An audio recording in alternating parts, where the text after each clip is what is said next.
nyakwara mgajongo seromo kanyo sa dek mar otieno kamoro moro mintiere machiegni weche manyien mago imre otieno maber chieng' tarik 27 dwe mar Ang'wen higa mar 2024 koth mapek nyakwara mgajong pod medo chwe e kor gwenge ma pacho kaindi waikoni mathoth e kind mamoko kama okuongo wedthond weche.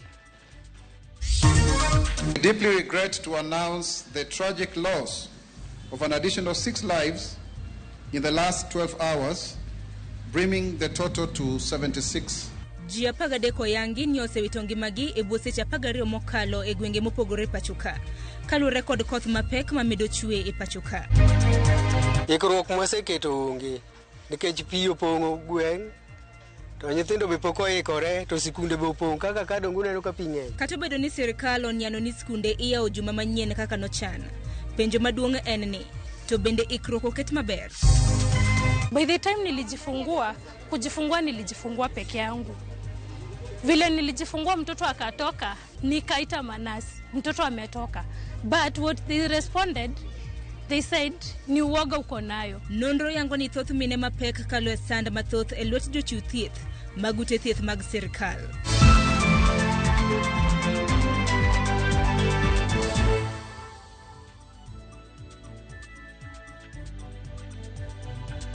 Nyakwara mgajong par ni nyalo luwo weche gi achiel kachiel kokalo e mbui magwa mag oganda manomoriwo Facebook, X kanyakla kod YouTube iyudwa gi nying mar Ramogi TV.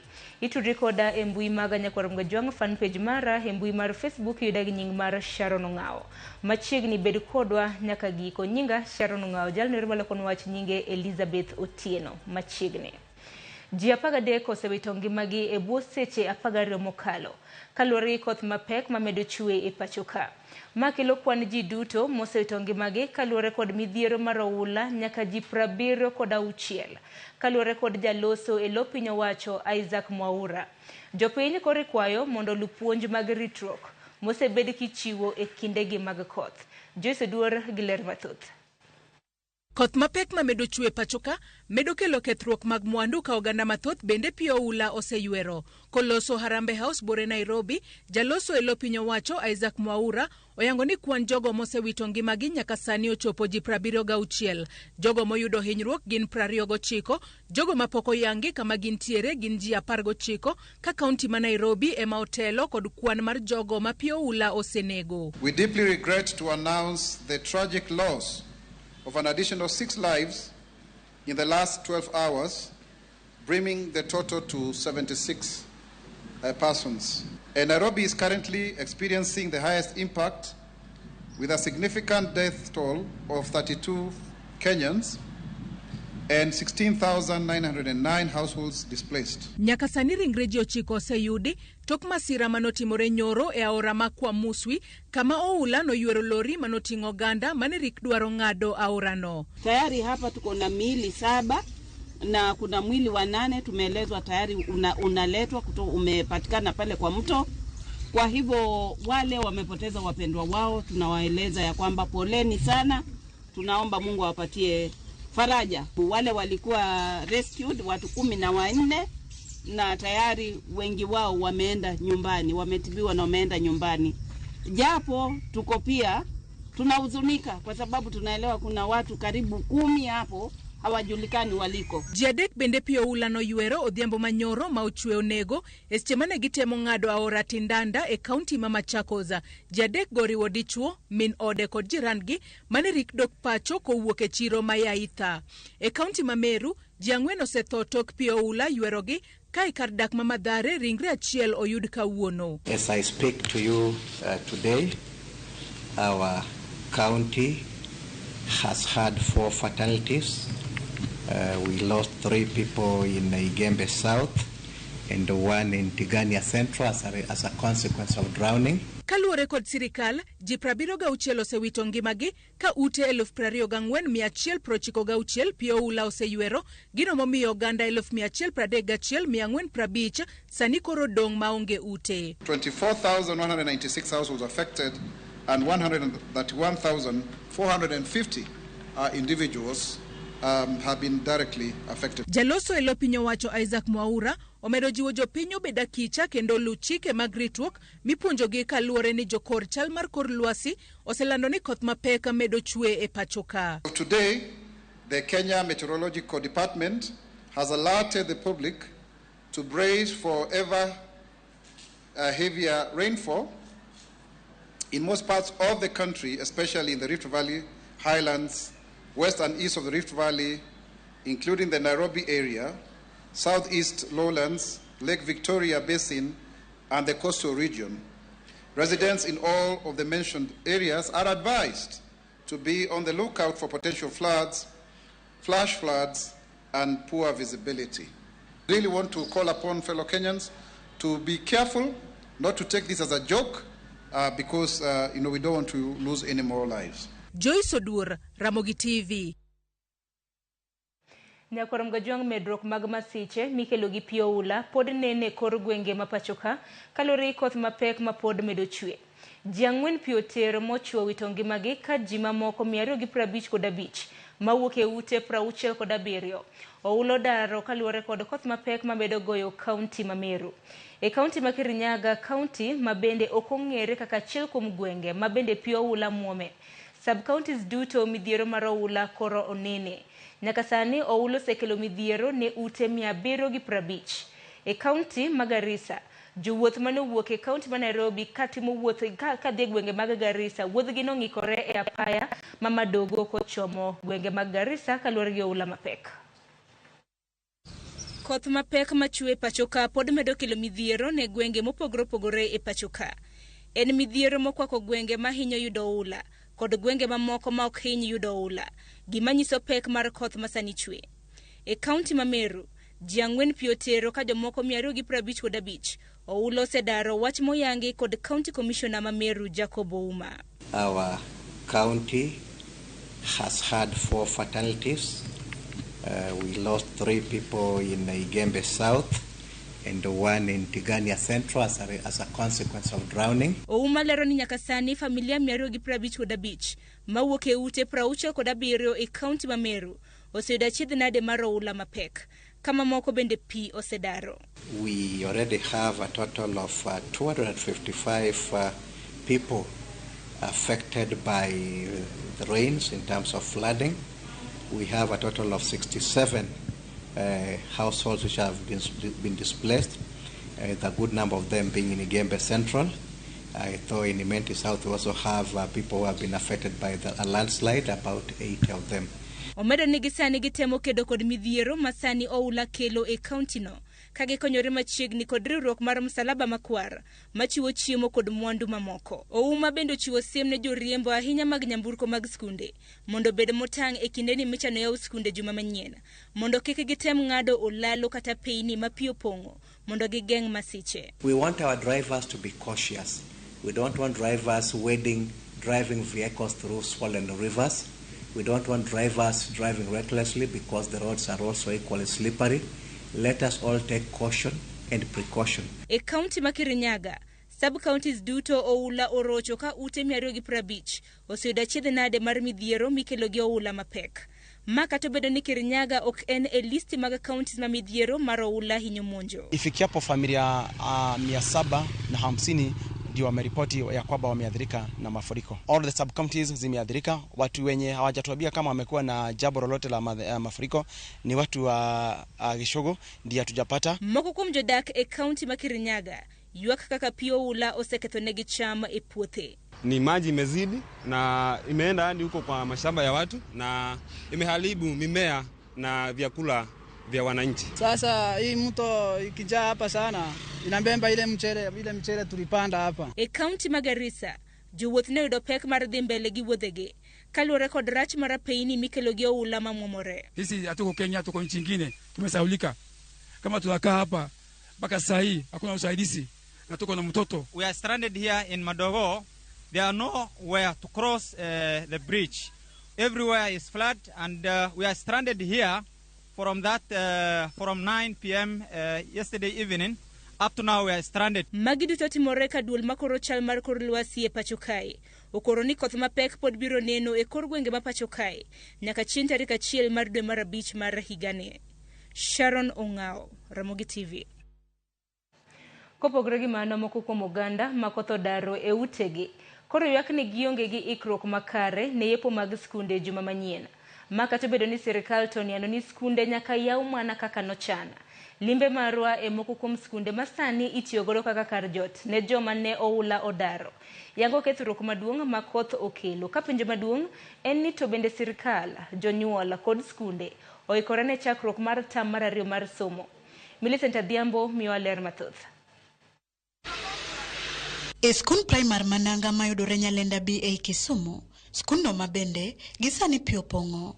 Waromo gi moko kuom familia 15 mojot gi nyithindgi makwan gi 21 ka chunygi omoko giparore kuma gidwa chomo e kinde ni maskunde idwa yaw.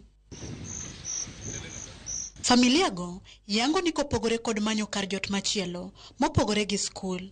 Onge ikruok malong'o magin go ewi kaka nyithindgi biro yaw skunde nikech oula noywero gige somo duto ma nyithindgi owinjore odog godo e skul.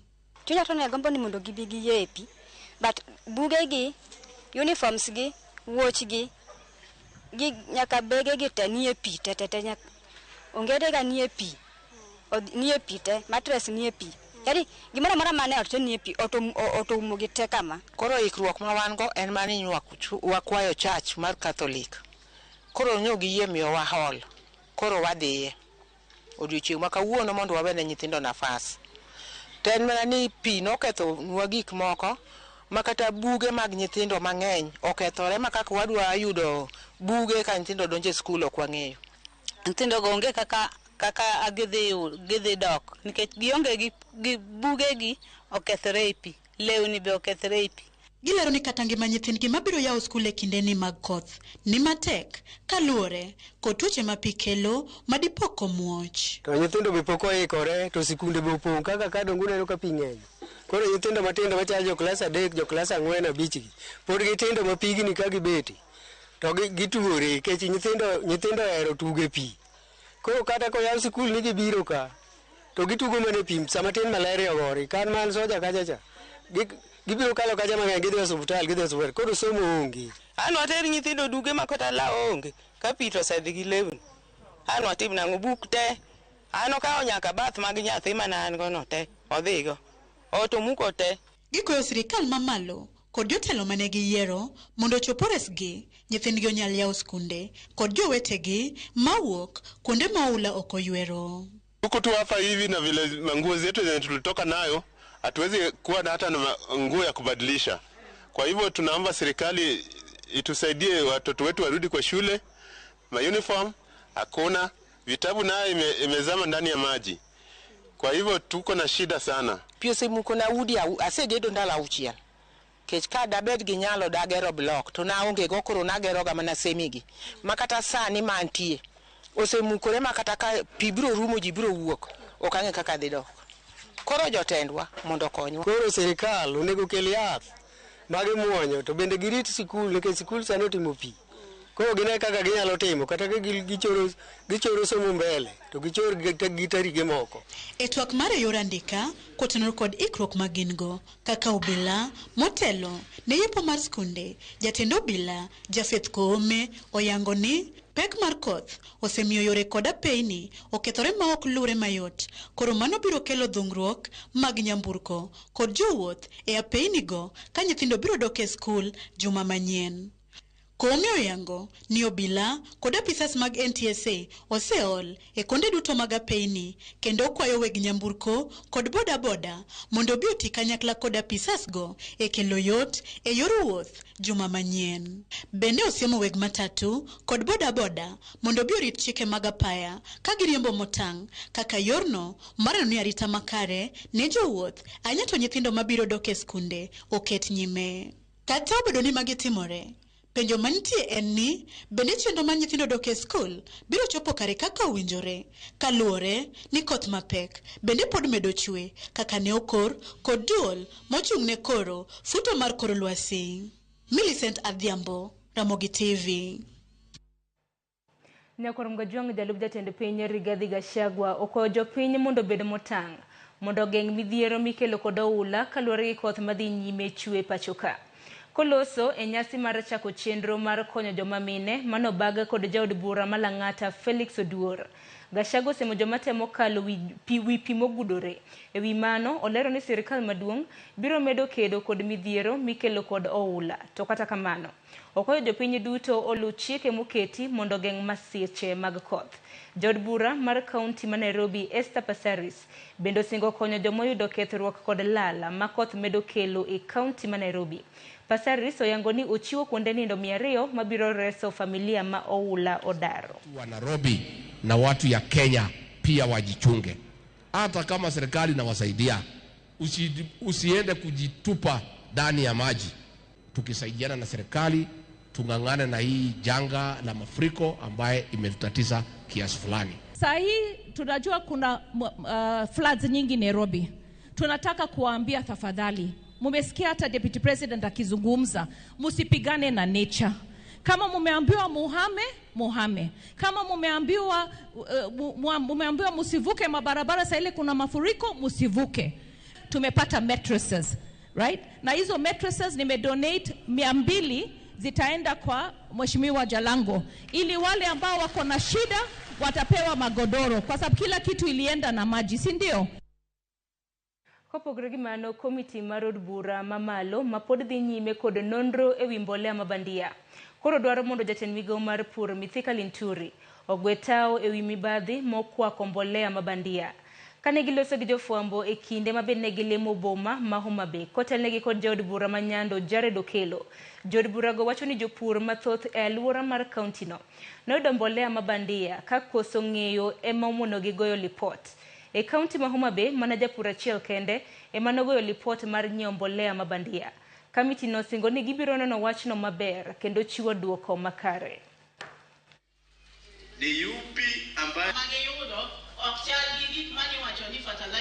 We have noted 107 bags of the GPC, and the GPC is part of the fertilizer under question. So they have been put aside, not to be sold to the public. We have also noted actually that a farmer came here and registered his complaint on the same. As in line with the policy directive now, that farmer ought to have been compensated his 6 bags because that is the policy. But we ask ourselves, why compensate? That is like admission of culpability by the government. When we had a meeting as a committee of agriculture, when we called upon the CS of agriculture, Linturi, to come to tell us what he understands with the issue of the fake fertilizer, it came to our notice that he surprised us that he doesn't even have any information. In fact, he left us even with no reason, like there was no substance when he came before us. And that is why now we took an action to walk all around to find out, to get our findings out. And we want to tell the Kenyans, more so to the farmers, that we are going to call even before he goes for the impeachment. He must also again appear before the committee and tell us, because when we left him, when he came to the meeting last time, he told us that he didn't have the information. The Additional Allocations Act states that Homa Bay is supposed to receive fertilizer worth 165 million. By our calculation, the fertilizer that has been received in Homa Bay does not reach 30 million, which means that 130 million worth of fertilizer has not been brought to Homa Bay. And this has been my appeal to the committee, that there has to be fairness and equity. Siasa magambie kinde gavana ma Trans Nzoia George Natembeya kod speaker mar od bura mamalo Moses Wetangula osebedo ka chwakore e imbo mar Kenya. Natembeya bwori riwruok mar siasa midendo ni Tawe Movement makelo kanyakla jotelo marowere mawuok imbo mar Kenya osebedo ka goyo siasa mar golo e pap Wetangula kod jo siasa mamoko magiwacho ni osebedo ka thiro imbo mar Kenya e weche dongruok. Ywaruok mar siasa e kind jotelo ariyogi oseyangore e lela kendo kelo barruok mar adhong' e kind johera magi. Jafwambo marwa mar siasa Chris Owino noyudo thuolo mar bet piny kod Natembeya mar ng'eyo tie ywaruok mare kod Moses Wetangula kaachiel kod siasa mar Tawe Movement. Kuom thuolo mar dweche 4 mokalo, yamb siasa osebedo ka kutho ariwa e imbo mar Kenya. Kweth manyien mar jotelo marowere e bwo tado mong'ere kaka Tawe Movement motelne kod gavana ma Trans Nzoia George Natembeya osebedo ka kutho mager kochomo abila mar josiasa matene kaka ogai mar jotend migepe Musalia Mudavadi kod spika mar od bura Moses Wetangula. E kor dwe mar adek higani e kaunti ma Trans Nzoia, kweth mar Natembeya kod Wetangula ne ochwadore adhong' kendo ketho liel, wach mane oweyo jotelo ariyogo ka ok nere wang' gi wang'. Ramogi TV ne obet piny kod moko kuom jotelo mag Tawe Movement mar ng'eyo mathoth e wi riwruok makamano kaachiel kod sigu mar siasa e kindgi kod spika mar od bura Moses Wetangula. E twak marwa, gavana ma Trans Nzoia George Natembeya kod jaod bura ma Saboti Caleb Hamisi wacho ni riwruok mar Tawe Movement en mar luoko siasa ma imbo mar Kenya kendo tero pacho jotelo mosegoyo dala e siasa kuom higni mathoth to onge weche mag dongruok. We are saying no, we are rejecting bad leadership, selfish leadership. We are rejecting politics of poverty. There are leaders in Western Kenya who are basically lots of poverty. They have been part and parcel of the problems that have been defiling in the region. They claim to be very senior in the government. But when you look at their track record, what they have done in terms of tangible things to uplift the standards of our people. We are in a revolution in Western region. The revolution of stagnant leadership, retrogressive leadership, a revolution of people wanting at least a son or a daughter of their own to occupy the presidency. And there is a feeling that the two people who have been there, that is Wetangula, Musalia Mudavadi, and the others, they have not been able to bring the community together to gain the presidency. They have been selfish. They have been used to divide the community. They have been using the community to ascend to various positions in government. And the results out of it cannot be felt on the ground. Natembeya kod Caleb Hamisi onyiero paro moro ni riwruok mar Tawe Movement en mar duoko piny mbi mar Moses Wetangula e imbo mar Kenya, kagiwacho ni oganda jo Abaluya osebedo kaluwo ogai mar ODM Raila Odinga e weche mag siasa ma ok Wetangula kata Mudavadi. Western province or region as it were has about 40 constituencies. A majority of them are in the hands of ODM. Mudavadi doesn't have even any constituency, but just 5 MPs, Wetangula the same, DAP the same. The person who holds sway in terms of politics in the Western is Raila. These are the guys that have got no influence amongst the common mwananchi.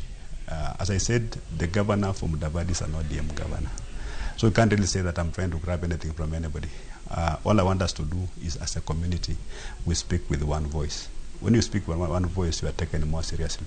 Even on that negotiation table for politics, you're going to be taken seriously because they know you're going to bring maybe 2-3 million votes to that basket. Anybody will take you seriously. While I'm going for 8 years in primary school, Mudavadi is still a minister in Moi's government.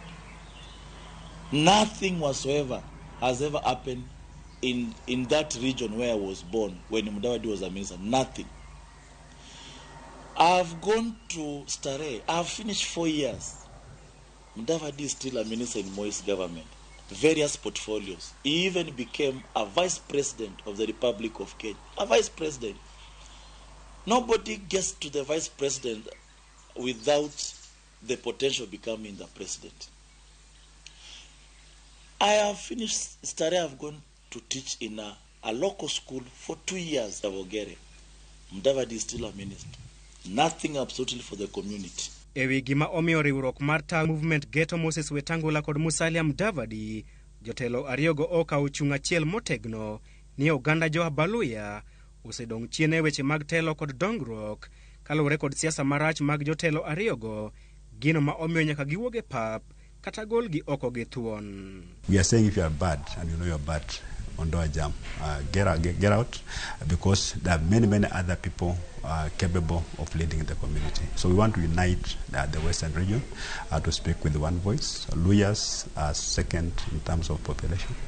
But when it comes to critical issues that matter, when it comes to political discussions, we are not taken very seriously because of the very divisive politics that are widespread within the community. We're encouraging them to pave way. They have been leadership for too long. 20, 30, 40 years, I think that time is sufficient. What you will not have done for the last 40 years, you can't really do even if you're given another 5 years. So I think it's time for them to honorably retire before they're aged out. The region is producing very young and vibrant leaders who can take up the mantle of leadership. If they go quietly, we're going to give them the respect they deserve. But if they're pushed out, then of course the consequences are different. We will not hold them with any due regard. So we are basically asking them as elders, you've done your bit, please now pave way for others. There is no economic activity in Western whatsoever. And this is the reason why we are saying, as the young leaders, we want these old people with due respect to go home, to retire with Ruto, and leave us to take the people of Western to the president. And we have the capacity, we have the charisma, we have the energy.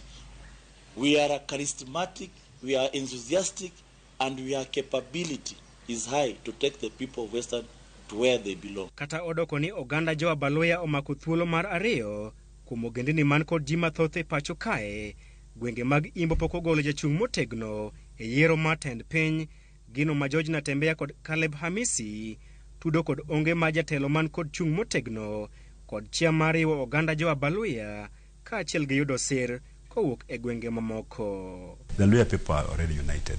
We share common culture, common language. We may have different dialects, but we basically understand each other. The common managers got no problem. We live together in the same region. We share the same ancestor, and basically there are no issues. But what has been default the community is about selfish political leaders, those who are competing amongst themselves to be on that negotiation table. They do not want the entire community to go with them. What you are saying is like now the Luo community, they all rally behind Raila and take him to that table. When he speaks, people take him seriously because they know if he walks away, he's working with the entire community. But our two leaders, when they walk away alone. Wetangula has just one MP in Trans Nzoia. He has got only one governor in Kenya. He has got only, I think, 4 or 5 members of parliament. Mudavadi is governor at home in Vihiga from ODM. So basically what we are saying, are they on that table representing the interests of the community or their own interests? So Tawe is about now getting the entire community on that table so that we are taken seriously. The former Vice President, Kijana Wamalwa, brought Luhyas together because he was determined. The Luhyas saw capability, they saw charisma, they saw enthusiastic a leader who even dared oppose Moi government. Mudavadi cannot even oppose his MCA. He can't oppose anything. How will you show your leadership? Kweth mar Tawe bende neno ni Mudavadi kod Wetangula ema osemiyo gwenge mag Imbo pogo ombulu mag-gi ka gisingo mar keto ombulu mag Imbo mag Kenya e okapu achiel e yiero mabiro kuom nyiso telo man kod chia kaachiel kod chung' motegno. Chris Owino, Ramogi TV. Ne korom gajonko pogro gi mano bende hami weche mago motendre kod ik mago mag jolwenya mamoko.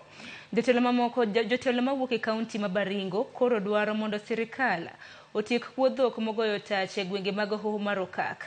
Ginere magiwacho ni ka ok mano dine ok wawito jolwenya par kamoting'o jamadar Francis Ogola.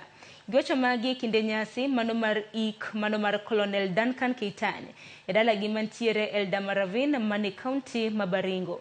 Kama gitimore Meja George Benson Magundu jarem ndege manoyudo masira kendo nego jolwenya par bendo iki dalagi mantiere Karimenu e kaunti ma Nyeri.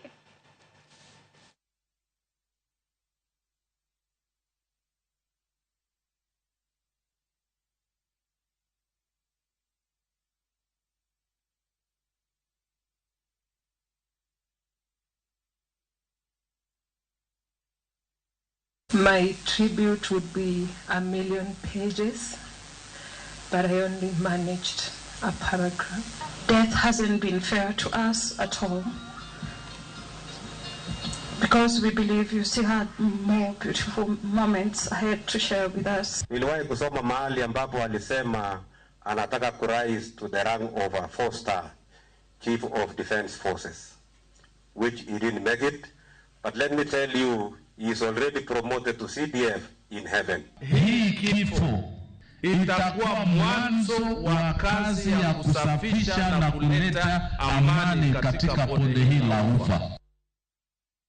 Nyakorom Gajwang dakika osekadho 27 tok sadek mamidhiambo kapo kaka oyo matin haparo ni otieno makawuono chenro mar mine wacho bang' yo matin wadhi bedo kod thor wach mano motenre kaka wanyalo hore e kindegi mago mag masira.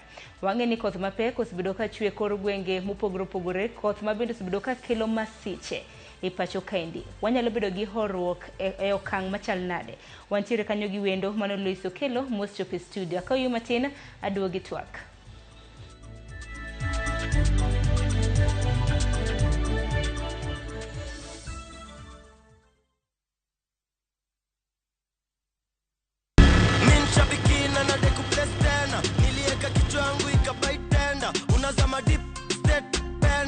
Nikaingia kwa mkahawa, mimi kichwa yangu akili zangu zote ilikuwa kwa nyama choma.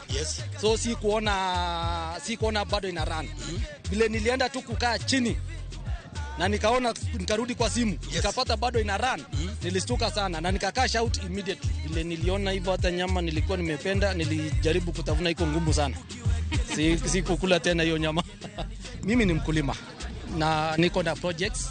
So ni kuendeleza tu ukulima yangu na projects zangu. Ukichukulia ikuwe ni rahisi na ujue vile mtakaa na captain mcheze mzuri, utaielewa. Lakini with the time, the more unacheza, the more unapata experience na unajua jinsi ya kucheza. Aviator ya Shabiki.com inakupa the biggest multiplier in Kenya. Shinda up to 50,000 times your stake. Yani ukiweka stake ya 100 bob, ndege ipeperuke, unashinda 5 million within seconds. Na ndege pia ikifly away, Shabiki.com inakupatia 5% refund ya stake yako kila siku. Usikubali kulose. Changamkia Aviator on Shabiki.com.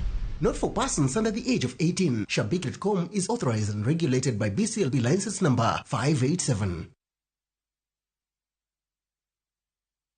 Mimi nataka uwakishe moto, nataka uende ukaharibu kabisa. Yani dismantle. Familia ya mzee Job imetawaliwa na chuki, migawanyiko na siri. Kuna story nazisikia hapa mtaani. Story gani? Bintiye Job hasikila mwadhini wala lamteka maji msikitini. Jackson atakupa nini wewe? Yeye mwenyewe yule hana mbele wala nyuma. Utanifungia mpaka lini? Mvutano kati ya mzee Maarifa na mzee Job utafikia wapi? Ushatandikwa.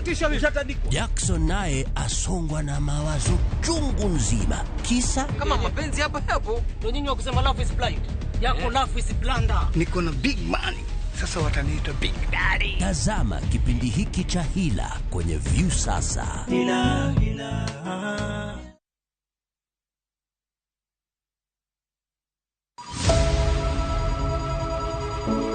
Wuoth mar manyo chang. Wawuothe piny mar thieth kokalo e wang' jogo mosedake. Thieth sani nitie Kenya ka, dakteche nitie, masinde nigo mwanyalo thiedhi ni changi. Kata ibed jachiw thieth, kata mana jalno madwa ng'eyo gik matimore e sekta mar thieth.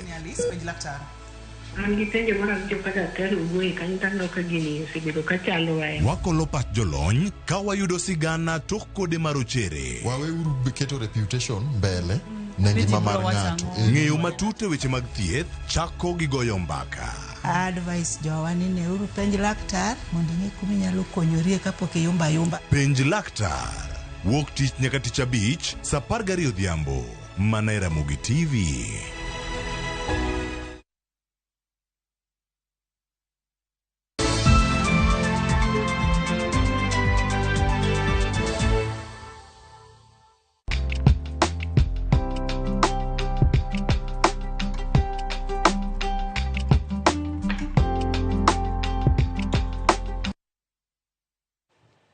Nyakorom Gajwang machiegni chenro mar mine wacho otieno makawuono thor wach mabendo doro lose en kotenre kod horruok e kinde mag masira. To masira nyalo penjo ni en marango Nyakorom Gajwang. Otieno makawuono waloso kotenre kod masira mago mag koth mabendo sibido ka chwe kor gwenge mapacho ka. Iseneno weche mabendo wasekelo Nyakorom Gajwang kotenre kod masiche mabende ikelo kod oula mapek. Ka bende e kinde thuolo iwacho ni buo seche 12 mokalo. Ji 13 Nyakorom Gajwang osewito wito ngimagi kaluwore kod oula mapek. Kopogore gi mano bende kwan mano mar ji 76 bende oselalo ngimagi kaluwore kod oula mapek ma bende bol. Men kaluwore kod jaul wach lo piny owacho Isaac Mwaura. Mimi otieno ma kawuono ber kwa go mbaka mar mondo mi wang' ne kaka wanyalo hore e kinde masira makamage.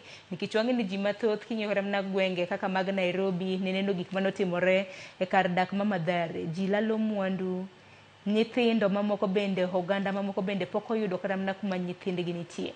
Antiere gi jaocho Lois Okelo. Lois, arwaki ni machiegni e chenro mar Mine Wach. Erokamano ahinya Sharon.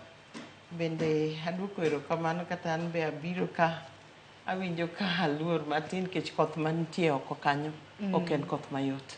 Adiera makende nikech era mana sani kwaloso ka koth dhi nyime gi chwe mano buore Nairobi ka. Kata kamano Lois, oganda nitiere kod to, oganda nitiere kod lit e chunygi. Kwaloso sani nitiere moko kuom jonyuol gi nyithindgi ma bende ninde koyo, chiemo gionge godo. Wachak mana gi kanyo. Aparo ni Sharon erokamano kendo en gima ka paro to wawach ni nitiere masiche moko kata midhiero moko machalo ng'ama koro dwa tonye lak tho.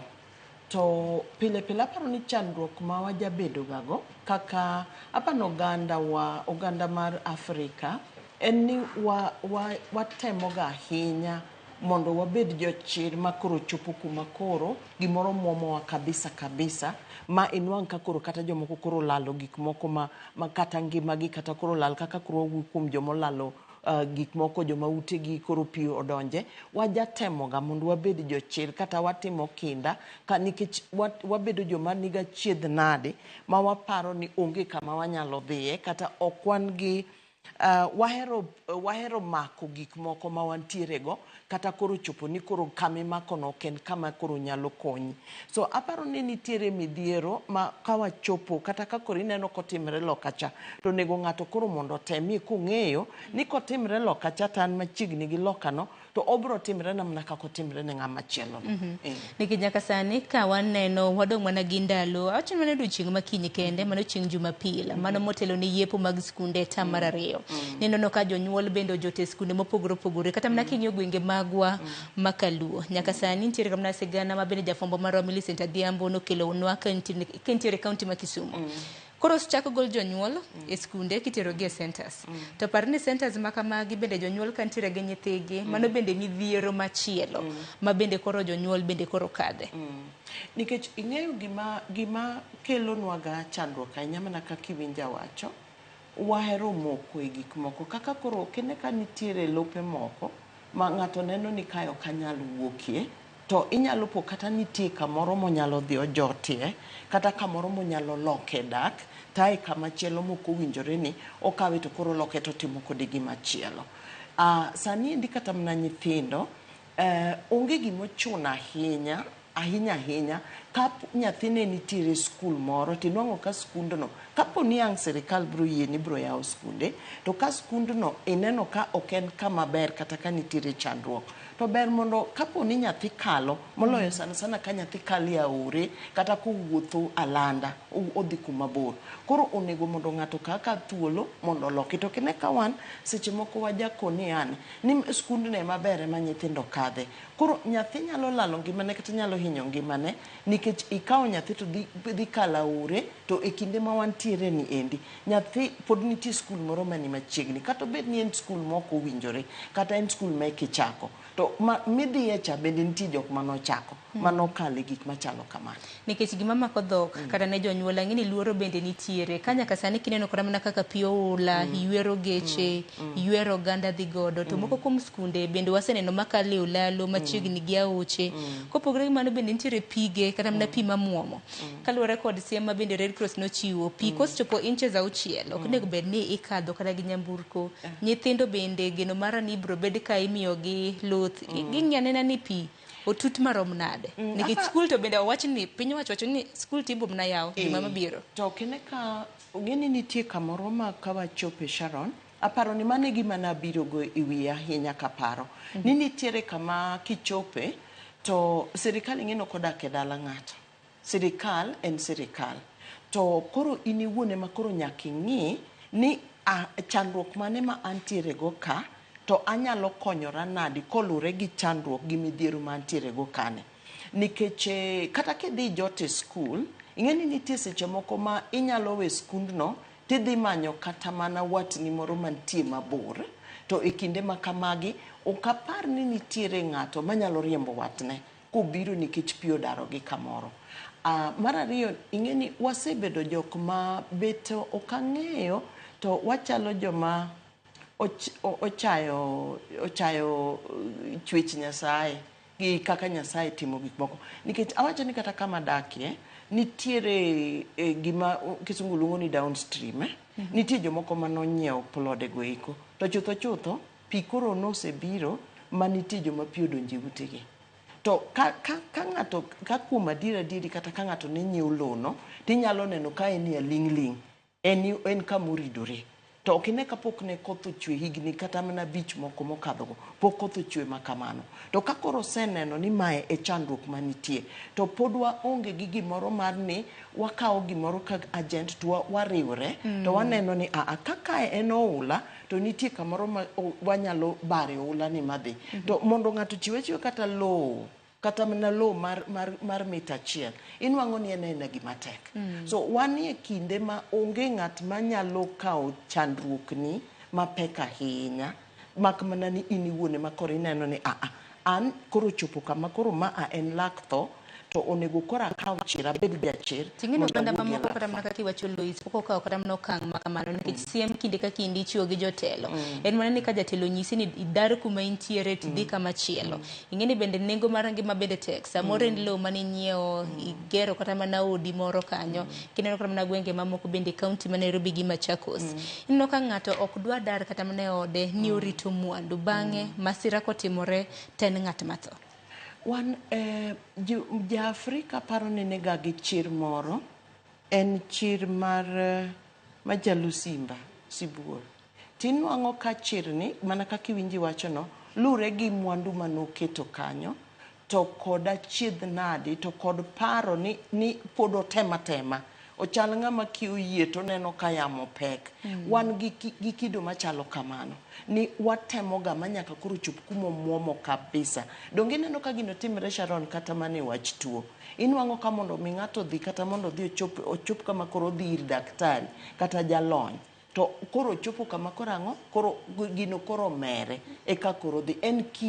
En kido ma wantiere godo. To kine ka koro to en gima koro waneno gi wang'wa. Nitie kuonde moko ma gima kama pok otimre negi. Jomoko nitie ma gitimre negi. To koro kosetimre kama, to chieng' moro kendo chako duogo. Taparo ni gima ber ahinya, ineno nyathi moneno chandruok machalo kama to ayo neno ka ng'at maduong' kata ng'amo kawo kaka janyuol monego bed ni konye, to neno ka bende chalo ka gima koro piny obago, tinwang'o ka nyathi nyalo bedo koro gi kihondko. Kendo nyalo bedo nyathi ma koro bedo maluor, to nyalo bedo nyathi manyalo dongo ka koro oonge kod adiera machutho ni ngima ber kata kuonde modake kamoro amora monyalo dakie. Koro omiyo gin gik ma bende kata kikawo atwa king'eyo ni nitie nyathi moro ma pod pache yom, to ong'i kaka ng'atno ma emonego bed ni konyo. Nikech ang'eni nyithindo bende nitiere kama tek sani nikech ging'iyo janyuol bende neno ka bende mwandu mag gi piyo ywero. Nyaka sani gi jote skunde mopogore opogore. Nyathi wuoro nang' mine ni skul ne oneno gima notimore dala e ot, skunde bende yawo kata mana juma mabiro. Kuom ranyisi, nitiere kata mana familia mamoko ma bende okia ni nyithindgi ni kanye. Chieng' tich ariyo buore Nairobi ka koth mapek nochwe. Nineno kata mana kaka gwenge mago mag Mathare, kaunti ma Nairobi, kaka pi oula nomol nyaka e udi. Nitiere anyuola mamoko ma bende naloso go tamno odiochieng' manyoro, ma bende wacho ni pok giyudo nyithindgi. Gikata mana ka nyathi pi noringo godo motho, kata mana nyathi ngima, to kongima to en kanye. Buok ma bende pod nyithindo gi jonyuol pod nitiere godo. Kendo gin gik makelo achiedh nade, tae inwang'o ka ng'ato nobedo kanyo to neno ka gimoro timre komachielo cha to kotim. Ing'e ni nyathi kolal ne janyuol, to en midhiero mapek, nikech inwang'o ka janyuol koro gore kende, en owuon koro gore peksen, to odhi ochako bedo gachiedh nade dinang'i dinatim gini kapoko chopo kaa. Koro inwango ko odiochieng' nindo nyalo tame, onyalo bedo ng'ama nigi kondgo, onyalo bedo ng'ama koro nigi chandruok. To kak chandruok odonjo, Sharon, koro chandruok kosedonjo e pach ng'ato, tinwango ni koro kata mna gik monego time yo makare, ok onyal timo. Nikech ng'ama olalo nyathino, ibiro nwango ka koro kata mana mondo owuogi e ot kanyo, kata mondo owuog kuonde kama nitie chandruok no. Inwango ka koro bende koro kobadhe. Nikech olalo gima duong' moloyo kata gima koro iniwachone ni mondo owuogi ae ot, to en pod pache nitimna kuom nyathi. Koro onego bed ni nitiere gik moko ma ka koro ochopo ni koro onyalo terowa e lak tho. To afadhali mondo koro ikawa twa, to ai kisekawa twa, to ibedo ng'ama koro bro konyo ngimane, to konyo nyaka ngima nyithindo, to gi jok ma mogenre kuom kata ma in iwuone ma iko. Nikech sani nitie jomoko matuo, donge maneno ka nitie ng'ato ma en gi ng'at matuo, to awacho ka aluor matin, ni nitiere seche moko ma bende ji dwaro ga sympathy. Gidwaro mondo ji onegi lit, mondo koro okelne konyruok. Seche moko gidwaro, aseneno nikech watimo ga gigi e kikate community. Odwaro ni mondo gimoro malich ahinya, mondo timrene, mondo koro bio okete rameny, kosekete rameny mondo koro yud kony mabalang', kony ma koro owuok go miluongo ni koro omoka.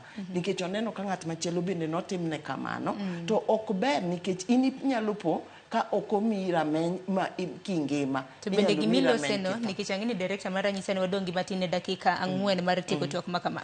Nikech sani nitiere jok ma bende oula, kata mana midhiero mar oula pok oyudo.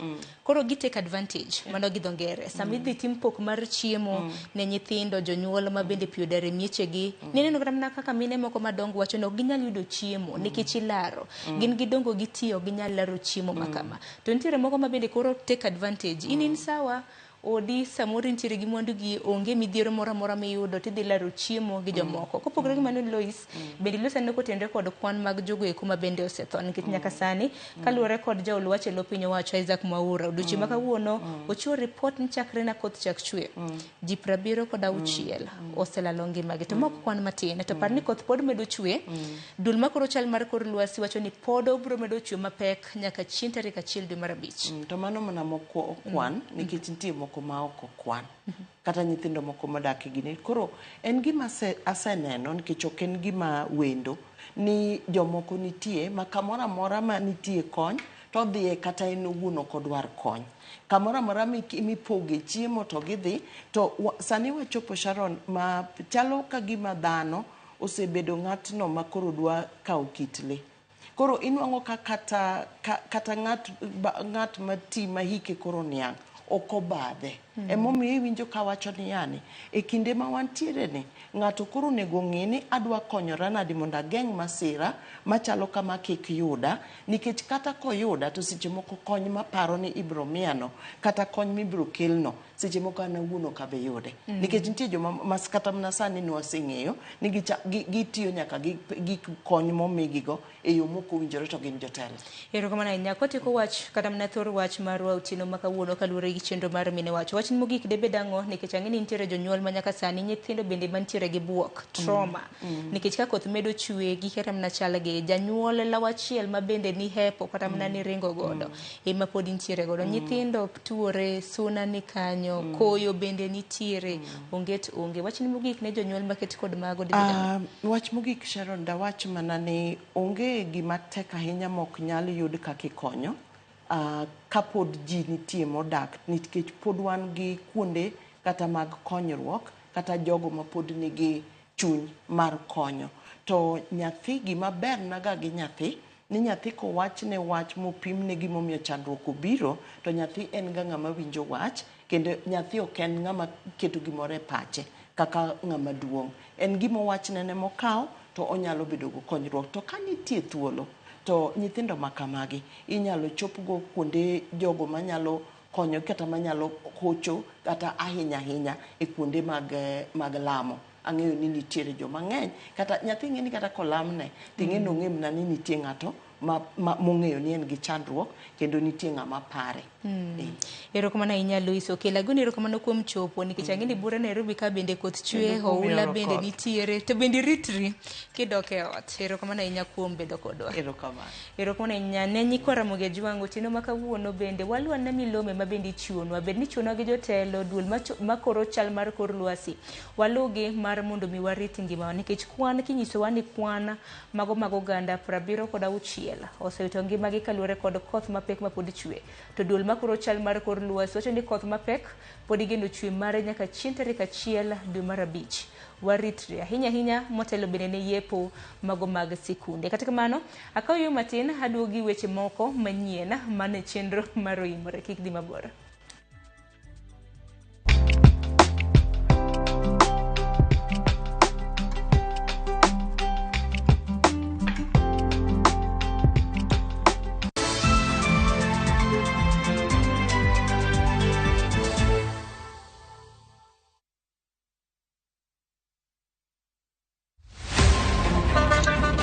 Tuanze kulipa kadi sasa, na kadi ni cashless. Umesema tunaweka pale? Na kwa ile namba. Mimi niko na cash. Nisaidie hiyo do na namba yako ya simu. Nakusote. Kain jawuoth mar matatu e safar machiegni kata mabor. Non kendo yang ni chulo fare mari kokalo e yor mbui. Non ane ka yudo receipt mari e simbi. Kama sira ujuki kendo idwaro ni ochuli gi kambi mar okumba. Receipt mari kata digital receipt eneno mari ma ibiro golo. Ka in wuon matatu dwarore kokalo kuom okumba mari mondo ibed gi yore mag chudo kokalo e lony manyasani. Mondo matatu mari oyud okumba. Mambo ni digital. Tudri gi jal ma uso okumba mondo ing'e mathoth.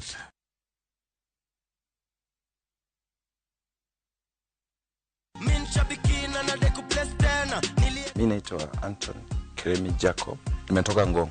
Mimi ni driver wa Mati. Niko na dondana niharakisha, niambia gari imetupita. Nikamwambia kuna simu iko hapa ya muhimu. Niambia muhimu gani, sasa turuko na gari. Nikamwambia nikaweka gari kando. Nilifurahia, by the way ni machozi. Nikamwambia usiweke mtu mwingine hapa mbele asione. So mtu alikuwa anakuja anamwambia hapa mbele tunaweba manager.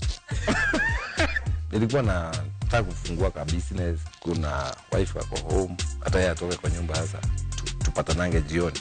So Shabiki imenisort. Shabiki Super Jackpot ni time yako. Mimi nadai wote twenda hivi. Not for persons under the age of 18. Shabiki.com is authorized and regulated by BCLB license number 587.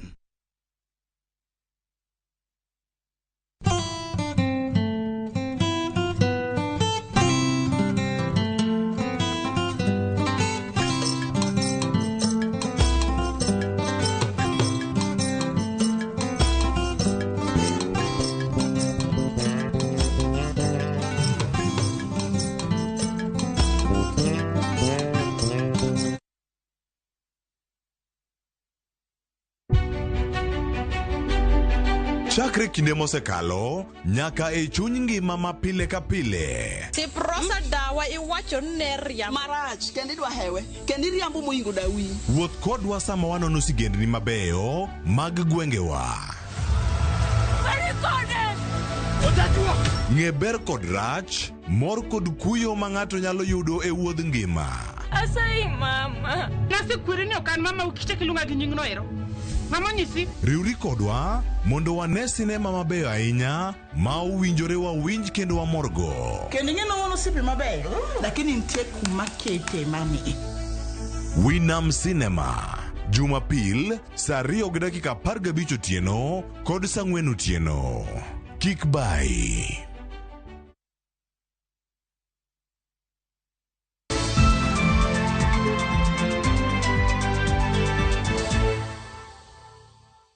Nyakor mgojong machiegni wadhi nyime gi weche manyien mag Oimore. Mond liete e kaunti ma Migori dwaro mondo piny owacho oketo kenge mag rito ratichgi ka giwacho ni thothgi pod kalo e midhiero mathoth ma oting'a kwede chana kaachiel kod mamoko. George Juma miyo ler mathoth. Pacho kae kabende midhieche magi kale ma oting'a kweda chan kod mamoko bende medore. Lipot mar Lumba Foundation mane otim higa 2015 ne oketo piny Kenya kaka achiel kuom pinje 39 mag Afrika makwan mond liete loyo milion 1. Lipot ni oyango ni kuom mond liete 10, achiel kuomgi odak e chan kabisa. Ka opogore kod chan, thoth mon ma osewito chuogi ngimagi ok osebedo mayot.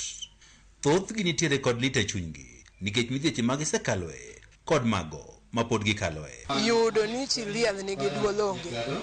Nyalo yudo kama iwuoye kaka koro odiochieng' ma kawuono wawuoyo kwa mor kendo wawacho weche wagi. Tiwinjo ka ng'at man gi chuore wacho ni mano mama ma chi liel bende pok otere, obed piny onge gimonyalo wacho ka.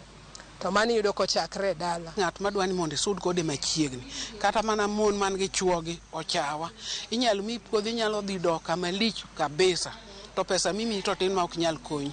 Jod gavana ma Migori Agnes Ochilo, ma bende osechako chenro mar jolo mond liete e kaunti ma Migori, wacho ni puonj kod hocho dwarore ni mond liete mathoth ma opogore opogore kaachiel kod jiwo nweng'o margi. We are going to take them through training so that they can also be guided, they can be counseled so that they are able to live normal lives, because some of these women are very bitter. Some of them lost their husbands through conflicts. Some of them lost their husbands through diseases. Some of them lost their husbands through accidents. And you know, they respond differently to such deaths. So there are some which are very painful. Some of them have been misused. Mon liete mathoth osema mwandu mane wuon pargi owenegi, kamoko kuomgi bende osebudhe doho kuom higni buora ka gimanyo ratiro ma bende koro ok nere machiegni. Inyalo yudo bende kiriembi, tinyalo yudo bende inyalo temo mondo ilugi e yo mar legal mar court, to uwezo onge, en very expensive. Mulo gimoro amora nikech in ionge duol, chi liel ok oyiene wuoyo kama ji wuoyo. Koro wan gi pek kaka mond liete nikech onge giminyalo make lweti ni gini. Have been denied access to their properties, so we are going to take them through formal training where they can be counseled and they can be guided on how they can do their successions and also take care of their own emotional health. Jessica Chingodham, men achiel kuom mond liete kaunti ma Migori wacho ne nitiere mond liete ma oseriembi kendo mwandu gi okaw kod thuon kod anyuola. Owacho ni ma osemi mond liete mathoth odak e chan ka ng'ama nyalo resogi to koro onge. Yudo mwandu jaodi kotho kuom ng'ama miyo gin weche machenda ahinya. Miyo chi liel nyalo hangaika ka chuore otho. Mori yudo ni ine dala ma ji ok ong'eyo Ukristo, ine dala ma hera onge. To kwan gi right mar yudo lope mane chwo owewa, igombo ni mondo udhi udog kata miechu mondo uwe lope ne jok mantie gi go opogi. Onge right ma wan go kata kane chwori oweyi kata mana gang'o kata nopidho gimoro, mago gigegi. Mond liete wacho ni achaya kod akweda pod thoth e kind oganda, kamoko kuomgi ichuno ni nyaka tergi. Dhako moti kuoma kama inyalo yudo ka e community otami ok idhi kata ka ng'ato, kata soko okituombie, in chi liel mapok oter. Mond liete ywak ni ok osebed ka ikonyogi kata bed ni chike nitiere mar ratiro margi e pacho kae. Chikno mong'ere kaka Maputo Protocol ma piny Kenya bende ne okete kok higa 2010. Chik namba 20 mar Maputo ne wach ni piny owacho nyaka kaw okang' mar chik mane mond liete koro kosandi. George Juma, Ramogi TV, Migori. Nyakorom jongo pogro gi mano bende nonro yango ni atamalo mamalo mar mine mapek kalile wenje mag kinde mag dhi nyuole ute thieth mag piny owacho. Nonro mar riwruok mok mar piny owacho manyicho gol e wi lwenje majuko mine mapek e kinde mag dhi konyore yango ni lwenje gi osemako atamalo 83 mar mine manotimne gi nonro. Atamalo 11 ne gin mine man gi ng'ola. Atamalo 46 ne gin mine manie kinde higni 25 nyaka 34. Kata malo 51 to gin mine mawuok e anyuola mayuto gi nitiere piny. Judith Omondi lerono matut. Lwenje majuko mine mayachi kinde mag dhi nyuol. Kinde mathoth ji paro ni magi makare ahinya to e ute thieth mag piny owacho. E kinde mane Jennifer Mbula, mama mane oyudo nyathine ma okwongo e higa mar 2017 yach, ne omor kendo ne oketo ikruok makare motelo ne odiochieng' nyuol. Mane ok oikore ne en lweny mane oyudo e kar thieth odiochieng' mane muocho chakore. By the time nilianza kuumwa, nilienda labor. Kufika labor ward, the nurses wenye nilipata waliniangalia, then wadi yenye walitumia waliniambia vile ulipanua mtoto akiingia panua hivyo mtoto atoke. then wakadisappear. So I was alone. By the time kujifungua nilijifungua peke yangu. Vile nilijifungua mtoto akatoka, nikaita manasi, mtoto ametoka. But what they responded, they said, ni uoga uko nayo. So I had to kuchukua blouse yenye nilikuwa nimevaa, ilibidi nichoe, nifunikie mtoto. Cause niliangalia nikaona mtoto wangu atakunywa hewa. Kata bed ni onge kod ranyisi ni kamoro lweny mane okadhi e od thieth mar piny owacho, ema omiyo nyathine ite odino, en owuon pani kamoro mane okelo midhiero ne nyathine nyaka kawuono. Kane onyuolo nyathi mar ariyo, ne ochune odhi e od thieth machielo, kama ne ochuno jaode mondo chul gimoro matine ka kony chiege. Nanga ni kama shida mtoto wangu ilitoka hapo. Kwa hadi wa leo mtoto wangu asikiangi. And ilikuwa to an extent hadi sasa nirudi in that hospital niulizie birth notification ya mtoto. Hakuna. Second born, it happened. Sijui niseme nini but nilikuwa tu na Mungu. I had to bribe the doctor ndo anishughulikie. Nonro mar riwruok ma ok mar piny owacho manyicha ogol yango ni lwenjegi osemako 83% mar mine mane otimnegi nonro, 11 ne gin mine man gi ng'ol, 46 gin mine manie kind higni 25 nyaka 34, ka 51 to gin mine mawuok e anyuola ma yutogi ni piny. Josephine Mwende, jakedo ne jotuo man kod ng'ol mar obwongo cerebral palsy, koni kata ene okadhi e lwenjegi. I remember back in 2017, it is when I was blessed with a baby boy, and it was not an easy experience. I went to various hospitals. The first two could not accept me. 55 mar minegi yudo lwenjegi e kinde ma gidhi nyuol, ka 27 to yudo midhiero ka giyach. Bende nonro ni yango ni jochiw thieth, nurses, ema kinde mathoth nyayo lwenjegi, jochul mine, ka achiel gi ji mamoko ma bende tiye ute thieth to gin jochiw thieth. 9% mar nyithindo matindo wito ngimagi nikech lwenjegi, ka 13 dongo margi rochore nikech midhiero ma onyak bang' nyuol. Kata bed ni thoth mine mayach kalo e thagruok makamagi e kinde ma gidhi nyuol, okang' ma ikawo kod chik tin ma okalo, kaluwore ni piny Kenya onge kod chik matayo kaka inyaked kod lwenjegi. Paro mar chik ne ochwal kod jaod bura ma Githunguri Gathoni wa Mushomba mar keto kit lwenjegi kaka achiel kuom lwenje ma kit chwech. We have had a case of Naivasha District Hospital where a 23-year-old girl lost a child and was only presented with a corpse and was told, this is your baby. So I thought it is important for me to propose a motion, and therefore I tabled a motion last year before Christmas. And my motion was not debated because Parliament lapsed for Christmas before my motion was debated. So I have reposted my motion again, and I hope that we shall be able to debate. What I'm seeking for as the mover of the motion is to ask the Ministry of Health to come up with a policy on obstetric violence. Nyaka sani mine mayach kod ma osekali e lwenjegi oketo genogi e od bura poni paro mar chikegi biro kalo kendo bedo gino mabiro konyogi e dwaro ratichgi. Judith Omondi, Ramogi TV.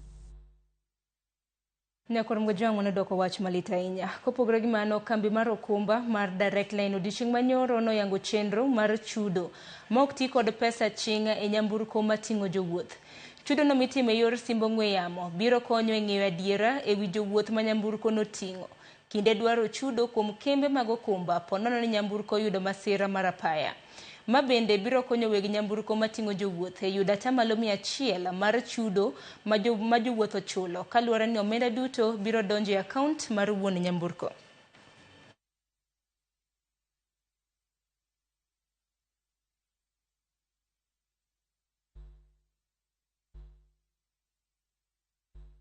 The launch of the cashless system, mode of payment, will help the company to make sure that it only pays genuine claims.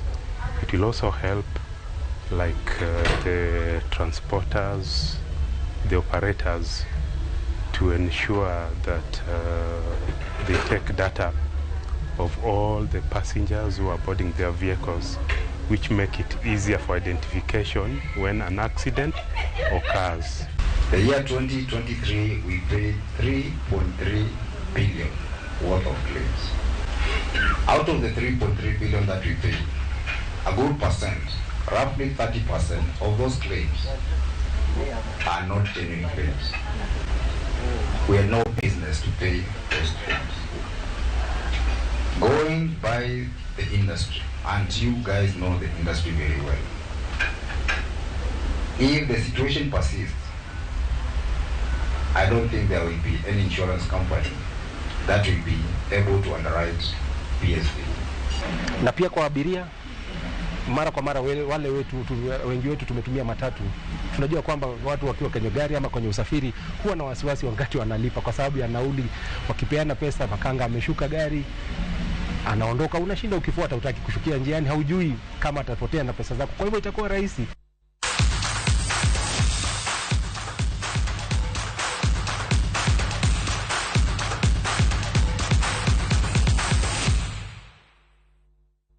Nyakor mgajong machiegni e weche mago mag adhula. Kopogore gi mano, tim mar KCB odiochieng' ma kawuono oloyo Kakamega Homeboys gol 1-0 e robo final mar FKF Cup.